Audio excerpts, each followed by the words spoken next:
Yeah, this is just a sliver from my newest story. It's called A Shoebox Full of Money, and it's set in the Bronx of the late 1930s. Tante Rosie came to the Bronx in New York City with her sister Lena by way of Newark and earlier Vilnius when she was only 11 and Lena was 13. They spoke no English. All their friends and family who had been here in the US for years still spoke with heavy Yiddish accents, and yet they still called her Rosie the Greener, Rosie the Greenhorn, because although the sisters came over at the same time, Rosie continued to make the most obvious linguistic mistakes. So at every family gathering, someone would bring up Rosie the Greener stories. Rosala, darling, what's the first meal of the day here in America? Rosie's Uncle Morty would recount.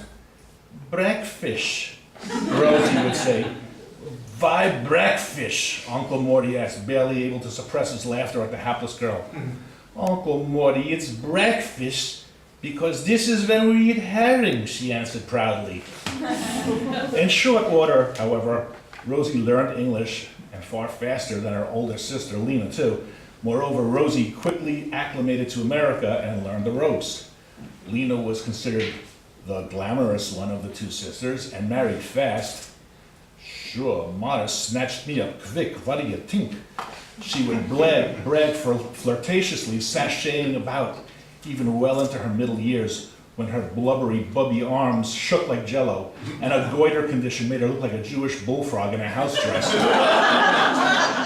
But Rosie toiled in familial obscurity. She kept two jobs, teller at the Dollar Savings Bank on the Grand Concourse, and evening cashier in the corner candy store next door to Julie Brothers Bakery on 174th Street. Rosie was a hard worker, and she socked away her money. She married a skinny young man with sunken eyes, Manny, when she was 18, an old maid in those days. Manny was a sewing machine operator who chain-smoked buglers. Rosie's pre-work chore was to roll a mound of buglers for Manny, and according to family folklore, Manny only used one match a day to light his cigarettes. After the first one, he chain-smoked throughout the day, lighting each new one from the stub of the last.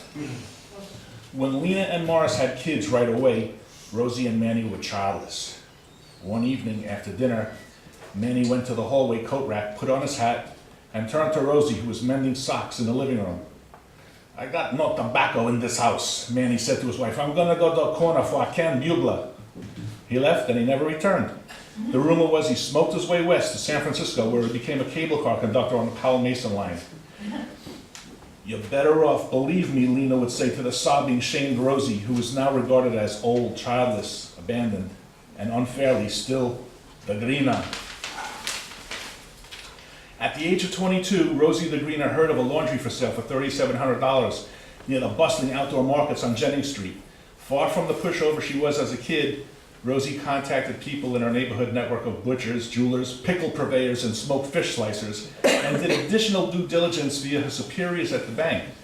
On this particular business opportunity, she was told this wasn't a bad price for a high-volume operation with a regular clientele and a decent long-term lease.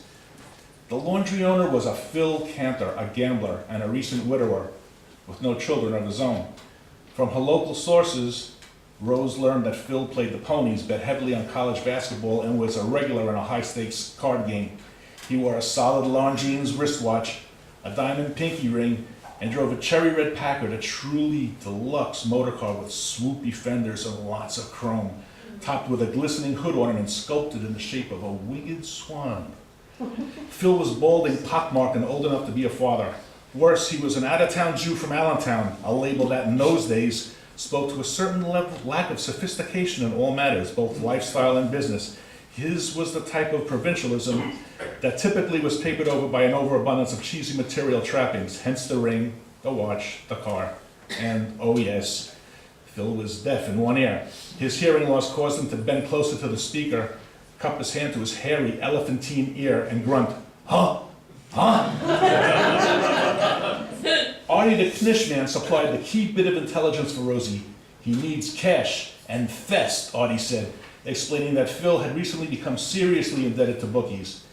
In fact, Artie said, the situation had escalated to the point where Big Dave, Isaac the bookie's associate, recently paid Phil a visit, during which The downside of slow paying 13 grand worth of gambling losses was graphically explained.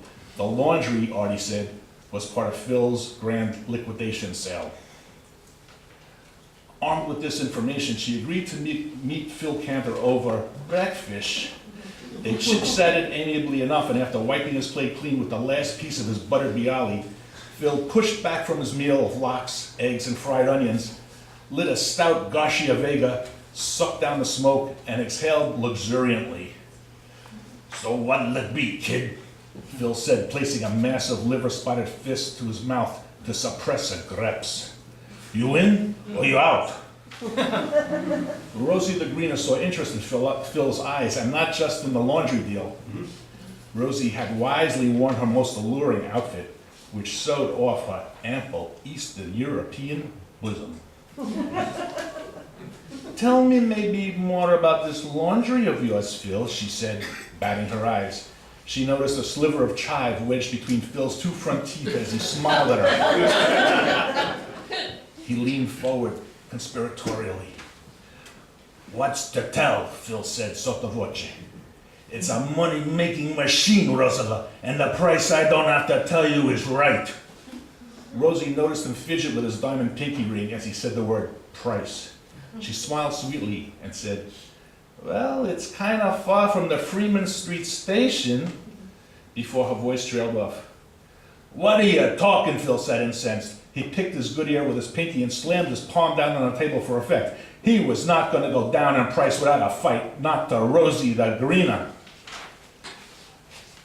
"2 grand, Rosie said. "Don't insult me, that's some laundry I got there," Phil said. She scrunched her Cupid-doll face and stared at him and kept mum. "Tell you what, how's 32? He said, recalling the heft of Big Dave's leaded Louisville Slugger.